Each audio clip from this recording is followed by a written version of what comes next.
Você e seu irmão pediram diretamente ao seu pai que não se casasse com Camila. Por quê? Pouco depois do amanhecer, em um corredor próximo aos aposentos privados da rainha, uma frase dita em um momento de frustração foi ouvida pela pessoa errada, no pior momento possível. A trágica notícia que a rainha Camila acabara de receber jamais deveria ter saído daquele lugar. Mesmo assim, suas palavras saíram e, em poucos minutos, desencadearam uma série de telefonemas, reuniões de emergência e um pânico visível por todo o palácio, confirmando que algo havia dado terrivelmente errado a portas fechadas. O que exatamente a rainha consorte ouviu no momento em que o palácio perdeu o controle? A perda de controle não começou com um vazamento para a imprensa ou um comunicado formal. Começou com um erro de julgamento sobre privacidade, o tipo de privacidade em que o palácio havia confiado por gerações. A suposição de que certos espaços permaneceriam imunes às consequências deixou de valer, e essa constatação se espalhou mais rápido do que qualquer um esperava. A trágica notícia chegou aos membros mais importantes da família real pouco antes do amanhecer, transmitida com a urgência reservada para acontecimentos que não podem ser amenizados. Era o tipo de informação que alterava os horários instantaneamente, que exigia que os cômodos fossem esvaziados e as conversas adiadas. Aqueles que a receberam entenderam que o dia seguinte não se desenrolaria como planejado. A rainha Camila recebeu a notícia em uma sala de estar privativa adjacente aos aposentos internos, um espaço escolhido justamente por ser considerado seguro. Apenas alguns assessores estavam por perto, posicionados a uma distância que se acreditava ser segura. As paredes daquela parte do palácio eram grossas, os corredores estreitos. A privacidade sempre fora dada como certa ali. Essa presunção provou ser cara. A reação de Camila foi imediata e espontânea. Não dramática, mas crua de uma forma raramente vista por aqueles fora de seu círculo mais íntimo. Ela falou em voz alta, não para alguém em particular, mas para a realidade que acabara de se apresentar diante dela. Suas palavras não foram ensaiadas, não foram filtradas. As palavras refletiam choque, frustração e um crescente reconhecimento da gravidade da situação. O que ela não percebeu foi que uma porta no final do corredor havia sido deixada entreaberta. A pessoa que ouviu o comentário não tinha autoridade suficiente para intervir, nem era tão inexperiente a ponto de descartá-lo como irrelevante. Em instantes, a frase foi repetida em um sussurro, depois em um telefonema e, em seguida, em uma troca de mensagens apressada entre os auxiliares, que entenderam exatamente por que aquelas palavras importavam. O conteúdo do que Camila lhe havia dito era preocupante. O contexto em que a notícia foi dita era ainda pior. Quando o primeiro alto funcionário foi alertado, o palácio já estava em estado de alerta silencioso. Telefones começaram a tocar em escritórios que raramente eram contatados antes do meio da manhã. Os cronogramas foram suspensos. Os deslocamentos foram redirecionados. Portas que normalmente ficavam abertas foram fechadas sem explicação. A atmosfera mudou perceptivelmente, não para o caos, mas para um modo de contenção. O que tornou a situação particularmente volátil foi o momento. A trágica notícia que Camila acabara de receber ainda não era pública, e não deveria ser.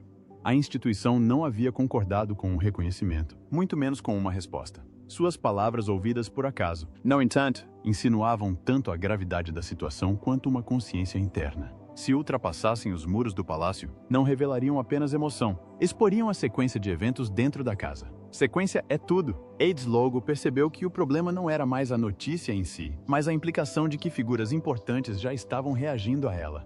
Isso sugeria conhecimento prévio, pois o conhecimento prévio convida ao escrutínio. O escrutínio convida a perguntas que o palácio não estava preparado para responder.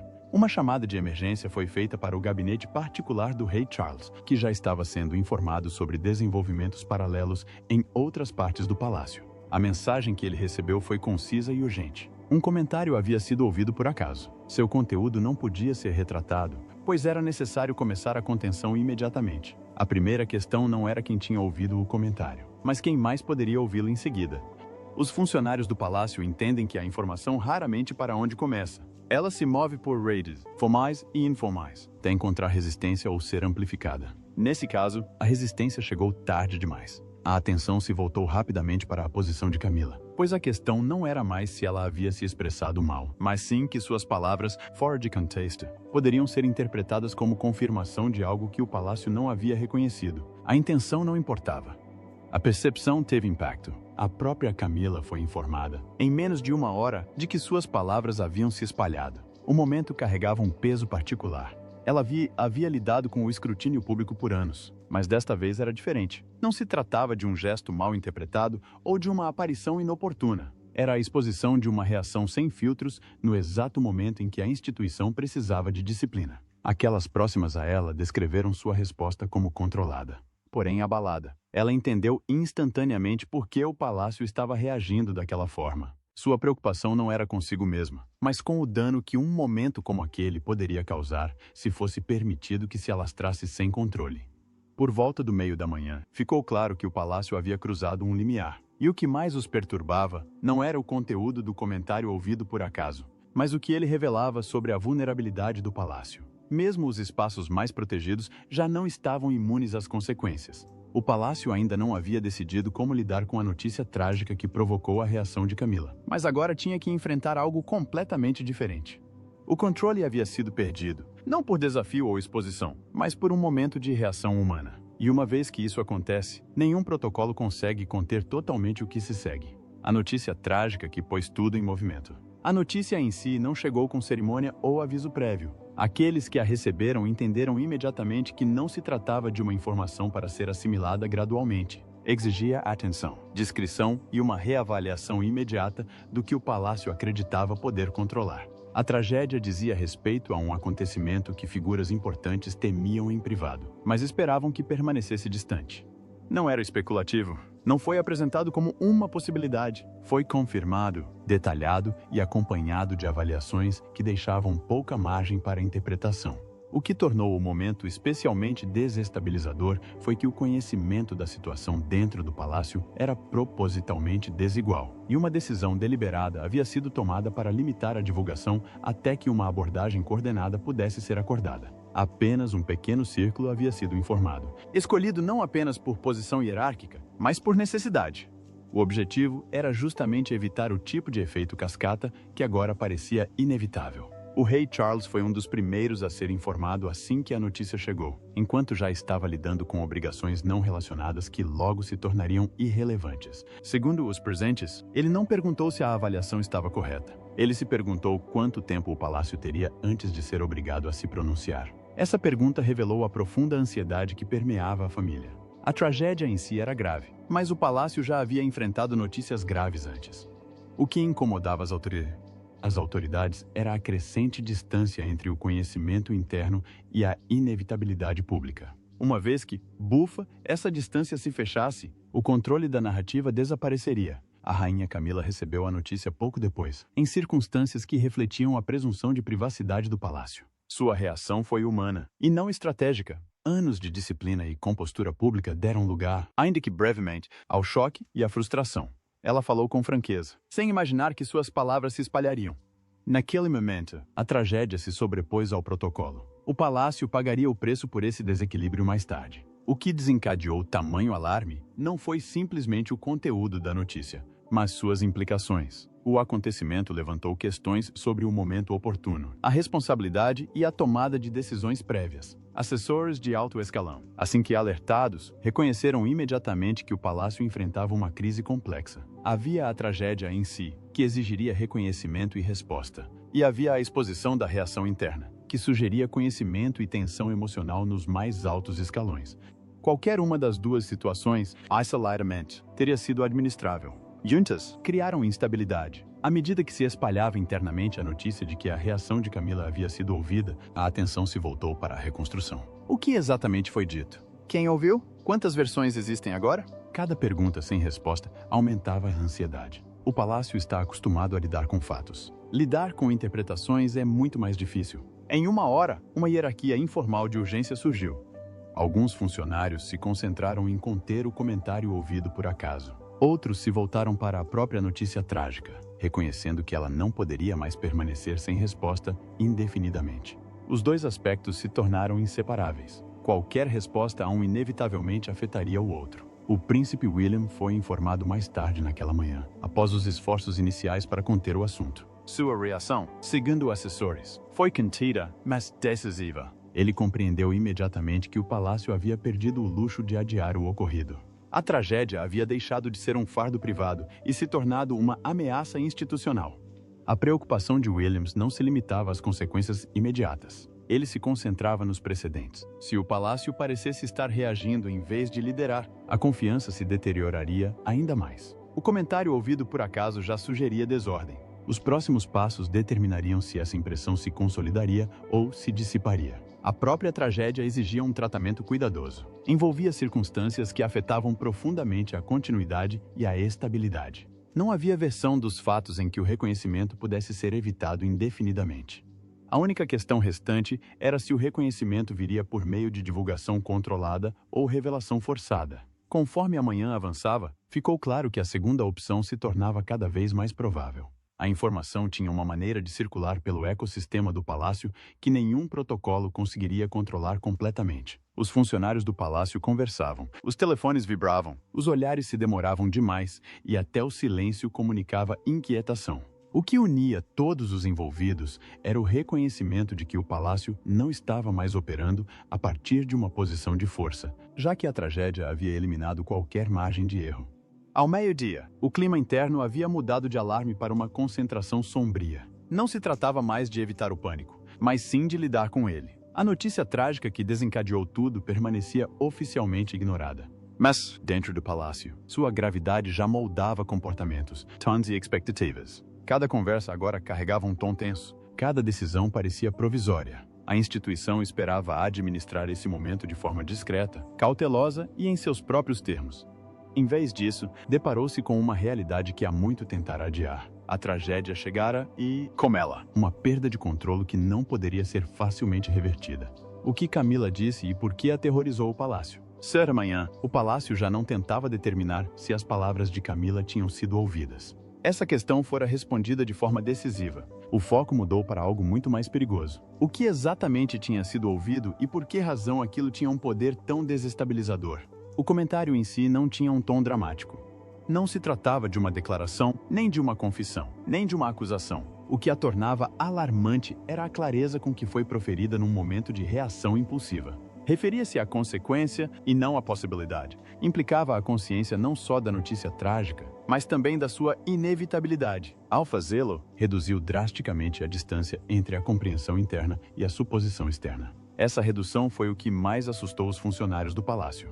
Em circunstâncias normais, a ambiguidade funciona como uma espécie de isolamento. Uma linguagem cuidadosamente escolhida permite que a instituição ganhe tempo, gerencie expectativas e molde gradualmente o entendimento. As palavras ouvidas por acaso por Camila ignoraram todo esse processo. Não houve rodeios, não houve amenização. Foram ditas em sua forma completa, desprovidas de contexto e, portanto, abertas à interpretação. O palácio já havia sobrevivido a declarações equivocadas antes. O que não havia sobrevivido facilmente eram momentos que sugeriam certeza interna em meio ao silêncio público. Nunca se esperou que a rainha Camila fosse a voz com tanto peso naquele momento. Seu papel, principalmente em momentos de crise, tradicionalmente era o de apoio privado e não o de pronunciamento público. Essa distinção se desfez no instante em que suas palavras escaparam da sala. Assessores experientes agiram rapidamente para reconstruir a frase exata, convocando aqueles que estavam por perto e aqueles que ouviram de segunda mão. Cada relato foi registrado, cada variação anotada. O que emergiu não foi uma contradição, mas sim uma amplificação. Quanto mais a frase circulava, mais desprovida de nuances se tornava. O problema não era apenas que Camila tivesse falado com franqueza. Era justamente a sua franqueza que revelava uma convergência entre a resposta emocional e a consciência institucional. Essa convergência sugeria que o palácio já se preparava para um desfecho que não havia reconhecido publicamente. No Tribunal da Percepção Pública, isso se interpreta como ocultação. Ao meio-dia, a preocupação já havia chegado ao gabinete particular do rei Charles, onde a gravidade da situação foi imediatamente compreendida.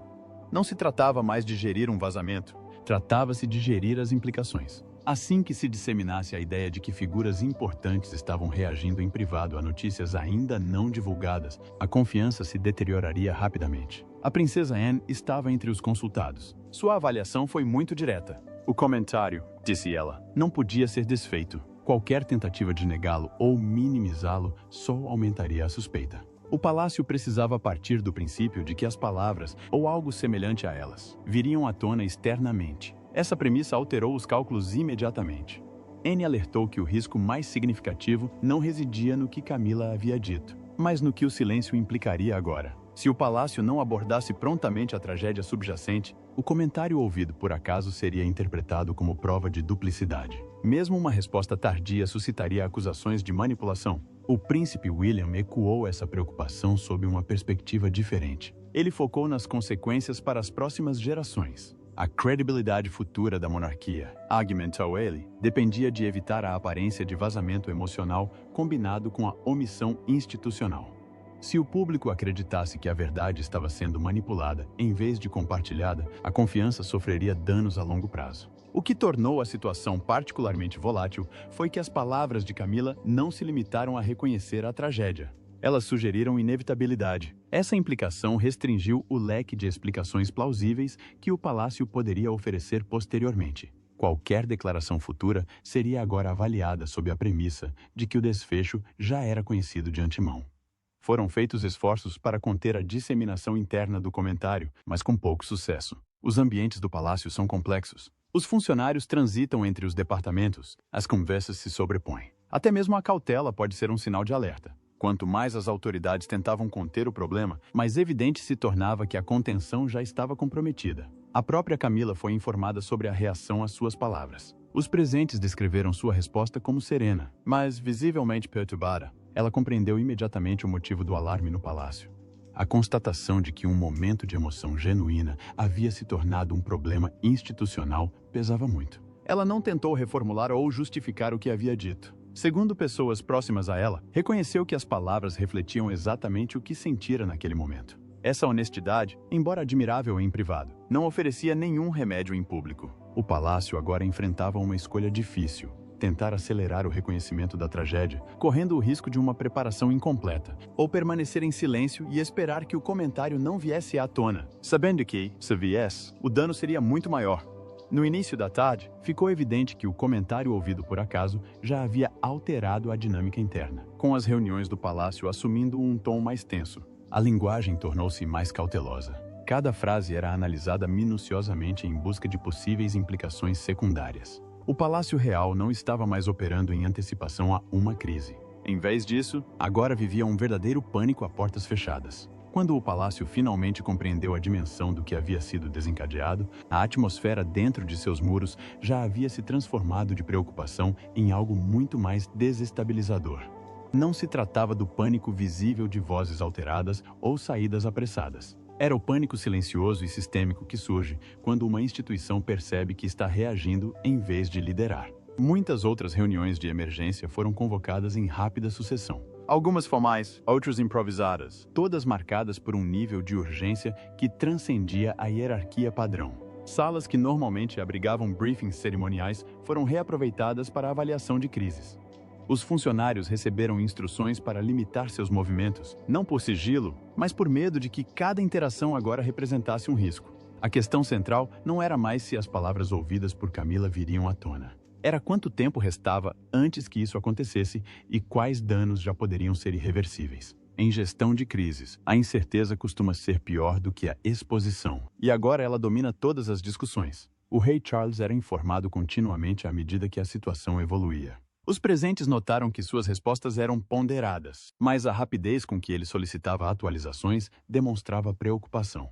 Não se tratava simplesmente de gerir a percepção. Tratava-se de evitar uma quebra na confiança interna. Uma das primeiras constatações que emergiu destas reuniões foi profundamente perturbadora. O palácio tinha confiado numa discrição gradual, assumindo que os momentos privados podiam ser isolados e absorvidos. Mas, bufa, agora o comentário que Camila ouviu por acaso demonstrava que esta suposição já não se sustentava num ambiente palaciano moderno, moldado pela proximidade constante e pela comunicação informal.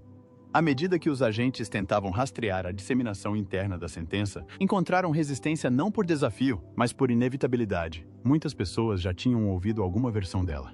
Cada repetição alterava a ênfase, mas não o significado. A implicação de finalidade persistia. Essa constatação desencadeou uma segunda onda de pânico. Se a contenção interna havia falhado tão rapidamente, a exposição externa parecia iminente. As equipes de comunicação, inicialmente excluídas das discussões iniciais, foram agora envolvidas sob instruções rigorosas. O papel deles não era elaborar uma resposta, mas preparar-se para múltiplos cenários, todos indesejáveis. Alguns defendiam o reconhecimento imediato da notícia trágica, mesmo que os detalhes estivessem incompletos. A lógica era simples. Se o palácio se pronunciasse primeiro, poderia contextualizar a situação antes que as interpretações se consolidassem. Outros alertavam que a divulgação prematura criaria lacunas que a especulação se apressaria em preencher. Uma vez ditas, as palavras não poderiam ser refinadas. Essa divisão expôs fissuras mais profundas dentro da instituição.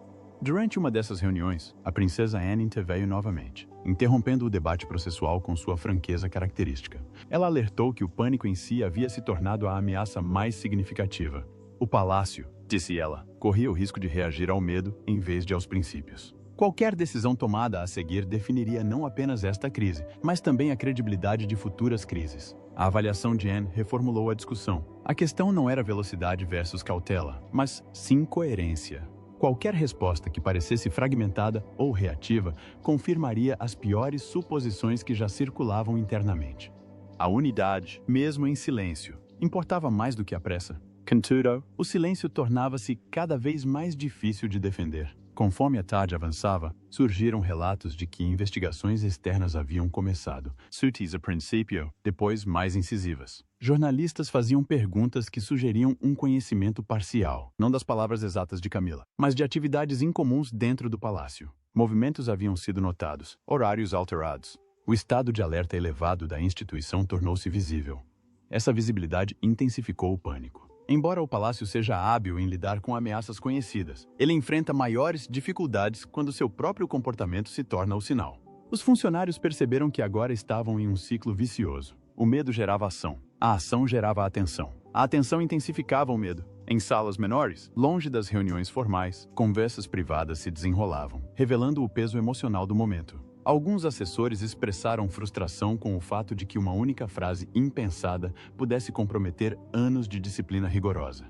Outros argumentaram que tais momentos eram inevitáveis quando os seres humanos são solicitados a absorver tragédias e isolamento. O que unia essas perspectivas era o crescente reconhecimento de que o palácio havia subestimado sua própria vulnerabilidade. A crença de que a privacidade poderia ser controlada falhou. A posição de Camila tornou-se um foco de ansiedade, não por culpa, mas por simbolismo. Suas palavras, proferidas em particular, adquiriram peso institucional simplesmente por causa de quem ela era.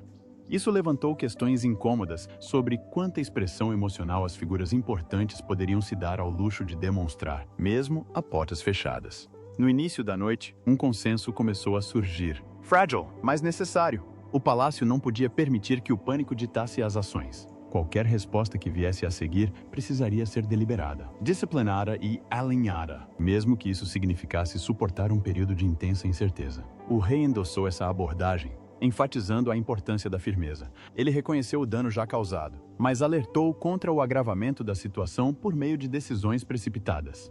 Ele lembrou aos presentes que a monarquia havia sobrevivido a momentos anteriores de exposição, resistindo à tentação de corrigir em excesso. Ainda assim, a sensação de controle inegavelmente havia se perdido quando os funcionários do palácio entenderam que o comentário ouvido por acaso havia alterado o equilíbrio interno de poder dali em diante. Acelerou conversas que ainda não estavam prontas para serem resolvidas. Expôs a rapidez com que a realidade emocional podia interferir na disciplina institucional. Com a aproximação da noite, o palácio mergulhou em uma tensa atmosfera de espera. Planos foram elaborados e revisados. Declarações foram consideradas e arquivadas. O silêncio era mantido, mas já não era confortável. Estava pesado de expectativa. O pânico a portas fechadas não se manifestava como um colapso. Manifestava-se como uma vigilância à beira do colapso. Cada som no corredor parecia amplificado. Cada notificação no celular trazia consequências potenciais. O palácio ainda não havia se pronunciado publicamente. Mas, internamente, os danos já estavam sendo mensurados. O controle, uma vez perdido, é difícil de recuperar. E o palácio agora entendia que não estava mais apenas gerenciando uma crise. Estava gerenciando as consequências de sua própria vulnerabilidade. A posição de Camila se torna a própria crise. O que mais perturbou o palácio não foi a notícia trágica em si, mas a forma como a atenção começou a se voltar para a rainha consorte Camila. Quase da noite para o dia, seu papel passou de consorte privada a foco da ansiedade institucional. A crise ganhou um rosto, e esse rosto pertencia a alguém que nunca havia buscado ser a intérprete pública da catástrofe. A transição foi sutil no início. As perguntas eram formuladas com cautela. As conversas paravam quando seu nome era mencionado. Pessoas com AIDS, que antes se esquivavam instintivamente, agora mediam suas palavras. Presidente diz,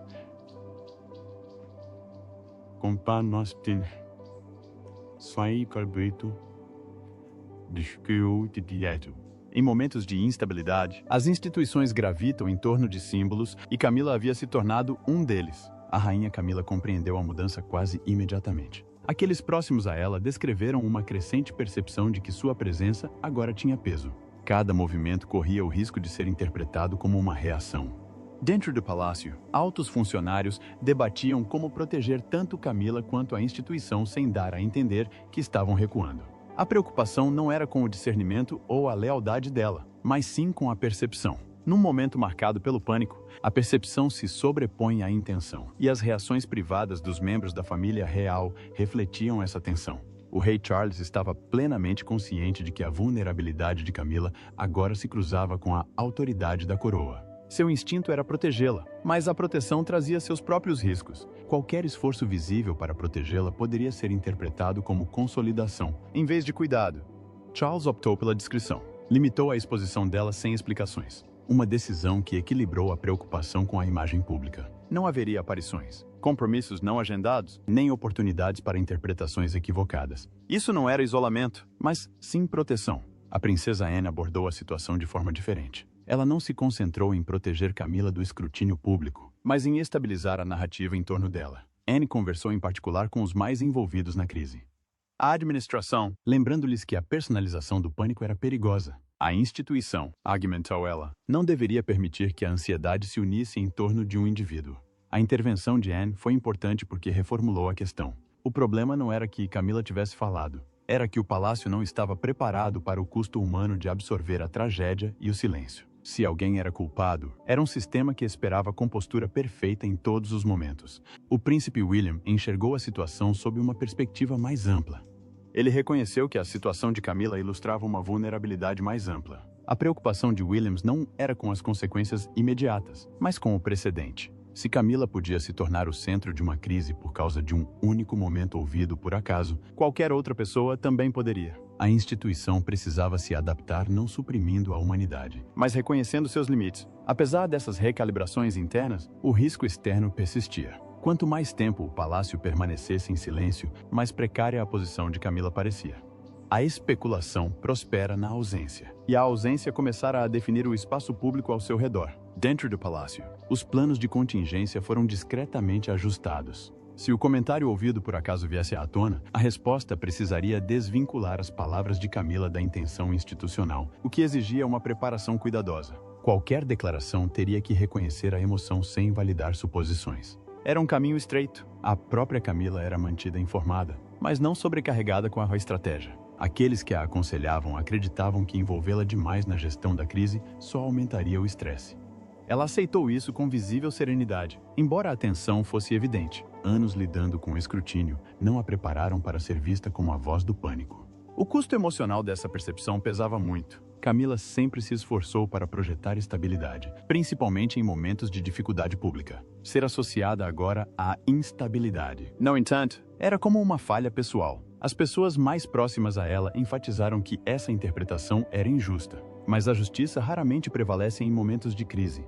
Com o passar dos dias, a postura interna do palácio endureceu. Não haveria distanciamento público de Camila. Da mesma forma, não haveria exaltação de sua voz. A instituição absorveria o momento em silêncio, confiando que a coerência prevaleceria sobre as especulações. Essa decisão carregava o risco de evitar o confronto direto com a crise, que se tornou pessoal. O palácio deixou espaço para que narrativas se desenvolvessem sem controle, mas as autoridades calcularam que a intervenção apenas amplificaria a atenção. O silêncio. Esperavam, permitiria que o foco retornasse à tragédia subjacente em vez da mensageira.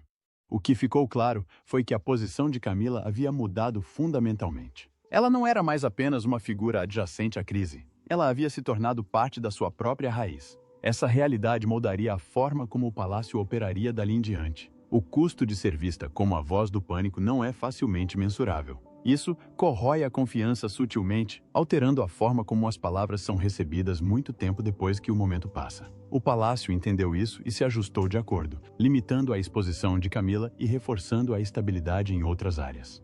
Ao escolher esse caminho, a monarquia aceitou uma verdade brutal. A reação humana não pode ser controlada em uma crise. Ela só pode ser gerenciada depois que ocorre. As palavras ouvidas por acaso por Camila não criaram a tragédia, mas revelaram a tensão subjacente e, ao fazer isso, forçaram o palácio a confrontar sua própria fragilidade. Esse confronto não terminaria ali. O que o palácio não podia desfazer não era a frase em si, mas a mudança que ela provocou. Assim que o momento ouvido por acaso se espalhou, mesmo internamente, alterou a perspectiva através da qual todas as decisões subsequentes seriam interpretadas. A instituição havia passado da antecipação para a consequência, e nenhuma quantidade de disciplina processual poderia fazê-la retornar ao momento anterior. Nos dias que se seguiram, o palácio adotou uma postura de quietude deliberada, não de inatividade, mas de contenção por meio da restrição. Os movimentos foram minimizados, a linguagem tornou-se mais rigorosa, as decisões passaram a ser filtradas por um número menor de pessoas. Não se tratava de uma tentativa de suprimir a realidade, era um esforço para evitar maiores distorções enquanto a instituição se reestruturava. Para a rainha Camila, o período posterior foi marcado pela invisibilidade. Ela se retirou da vida pública sem aviso prévio ou explicações, uma escolha feita em conjunto por seu gabinete e pela coroa. Isso não foi uma concessão às críticas. Foi o reconhecimento de que a presença naquele momento suscitaria interpretações, por mais neutras que fossem as intenções. Aqueles mais próximos a ela notaram uma serena determinação por trás do seu afastamento.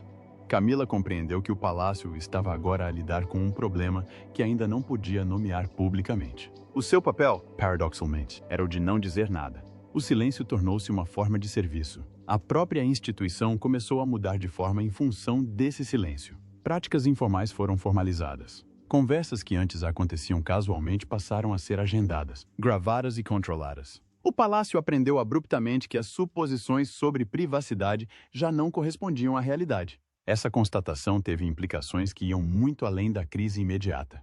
Se um único momento ouvido por acaso podia desencadear pânico em todo o palácio, então a estrutura da descrição precisava ser reavaliada. Altos funcionários começaram a revisar os espaços físicos, os padrões de comunicação e os protocolos de pessoal, não como auditorias de rotina, mas como salvaguardas contra a exposição humana. No entanto, as mudanças mais significativas não foram logísticas. Foram filosóficas. O rei Charles reconheceu em particular que a monarquia não podia mais confiar apenas nos hábitos herdados de contenção. O palácio moderno não estava isolado apenas pela tradição.